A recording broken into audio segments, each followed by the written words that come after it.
for some of us, we've heard about that era in books and interviews. We weren't around then.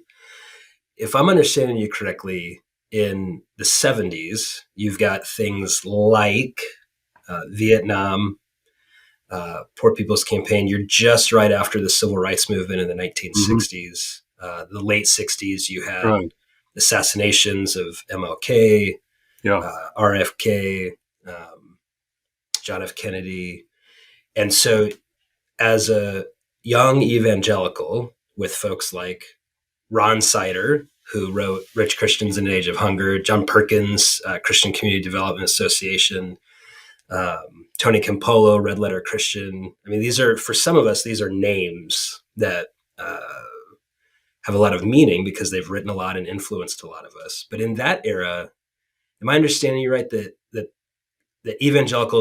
evangelicalism was not directly tethered to a version of conservative politics? Was it were evangelicals like open about it? Were they ambivalent to political parties? What was the atmosphere like before 1980 in theologically conservative evangelical? Yeah. Well, I went to Trinity Evangelical Divinity School after my years of activism because I wanted to go to a place where I could have an argument with my tradition about what's biblical. I didn't go to Yale or Union where they agree with me, but I went to there. So, for example, we took an old Bible and we researched and found every single verse in the Bible about the poor, about the vulnerable, about justice, about poverty, about wealth. 2,000 verses we found. And one of my colleagues, he's still around, he took that old Bible and a pair of scissors and began to cut out of the Bible all of those passages. And the prophets disappeared. Amos, Jeremiah, Isaiah, John, the Gospels, the Beatitudes, Jesus' teachings, all on the floor, literally on the floor. And that Bible wouldn't hold together in my hands. It was falling apart.